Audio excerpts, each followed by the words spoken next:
Salut à tous, je suis aujourd'hui à un coin qui s'appelle le Canyon de la Pierre Rouge. C'est un coin qui n'est pas toujours ouvert au public, ils ouvrent ça à peu près une fois par mois ou une fois tous les 2 mois, je sais pas trop. C'est la première fois que je vais aller marcher là-bas, ça fait un petit moment que j'avais envie d'aller y faire un tour. Et j'espère que ça vaudra la peine, ça s'appelle le Canyon de la Pierre Rouge pour des raisons assez évidentes. Ce sont des petites formations de collines un peu colorées qui de loin sont assez jolies, mais je suis jamais allé au pied de ces collines. Donc bon, on va aller voir ce que ça donne et j'espère que ça vaudra la peine. Le début du chemin est au milieu de ce qu'ils appellent une savane de chênes, pour des raisons assez évidentes.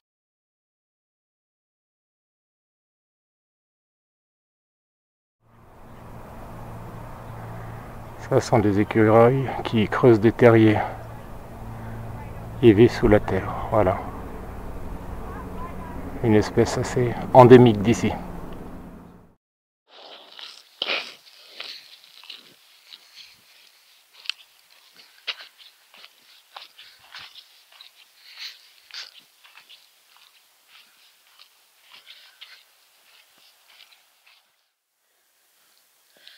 On a des vues là-bas sur ce qui est Black Star Canyon, où il y a une très jolie cascade à Mont Pleasant.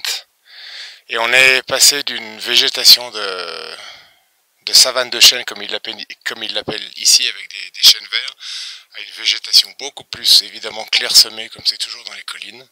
Mais jusqu'à maintenant, c'est une balade très agréable. C'est plutôt très joli, il fait très très bon d'ailleurs. Un vautour en train de se faire chauffer au soleil. Je crois que le nom en français sont des urubus à tête rouge. En anglais, ils appellent ça des vautours dindons, parce qu'ils ont la tête toute chauve.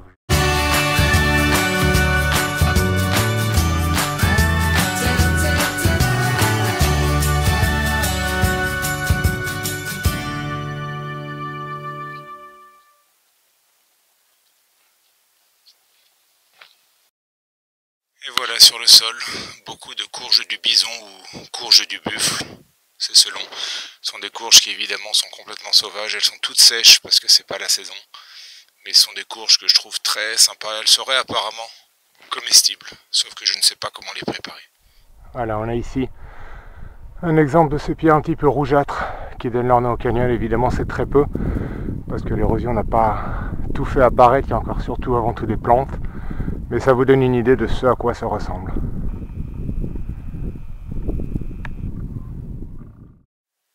Très jolie vue sur Irvine Lake, c'est évidemment un lac artificiel. C'est un lac qui est accessible au public pour pêcher. Je ne sais même pas si on peut faire le tour en marchant. D'ailleurs, c'était l'une de mes prochaines vidéos, possiblement, je voulais me renseigner. Mais la vue est quand même très sympa. Voilà, je crois qu'il faut payer 12 $ pour entrer, si je me souviens bien. Donc ça fait un petit moment que je ne vois pas le lac d'aussi près.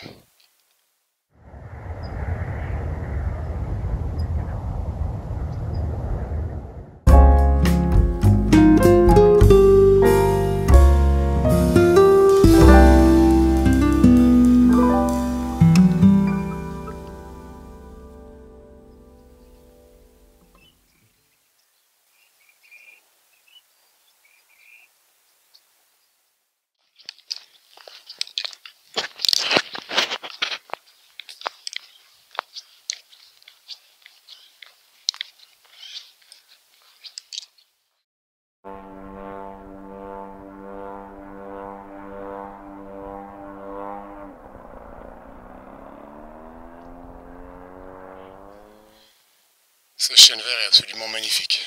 Je ne me lasse pas de voir ces arbres, qui ne reçoivent quasiment pas de flotte. On entend des jets d'ailleurs. Mais ce sont des arbres magnifiques. On dirait des arbres de sorcières, tout tordus, tout bizarre. Là, le chemin longe ce qui semble être je ne sais pas si c'est un terrain de camping, si c'est quelque chose qui peut se louer. Je vois des espèces de structures pour enfants. Des fois, ils construisent des structures faites de métal recyclé ou de bois recyclé. Ça ressemble un petit peu à Mad Max. C'est très marrant d'ailleurs.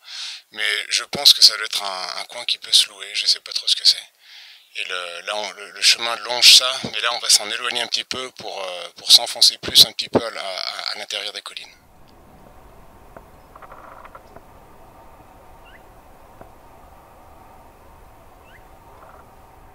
Ici, il y a une mini piste d'atterrissage où des des gars viennent faire voler leurs avions téléguidés. Ils vont sûrement pas apparaître sur la vidéo ou très petits, je vais pas zoomer, mais c'est marrant quoi. Une petite vue un peu panoramique des collines. Et vous pouvez vous rendre compte à quel point tout est sec. Donc imaginez si on avait la mauvaise idée de faire péter une étincelle ici ou commencer un feu de camp.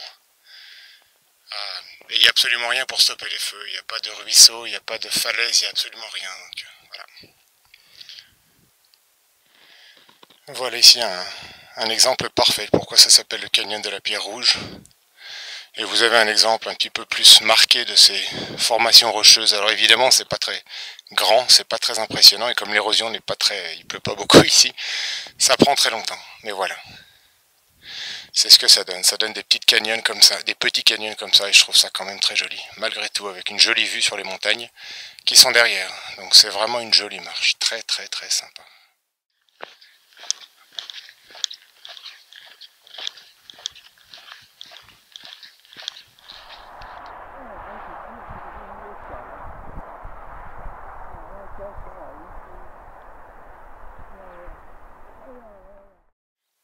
Donc là je suis en train de filmer en direction de là d'où je viens.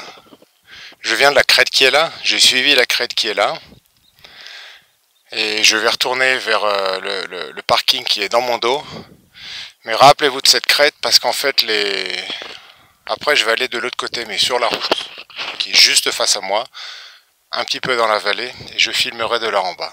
Donc ce que je vais faire c'est que je vais éteindre pour le moment et je vous vois dans la voiture là-bas en bas.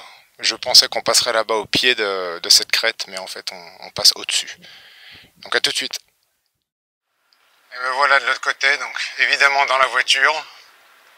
Et ici on peut voir les formations de rochers un peu rouges. Et en fait je pensais que la marche aujourd'hui allait m'emmener au pied de ces collines.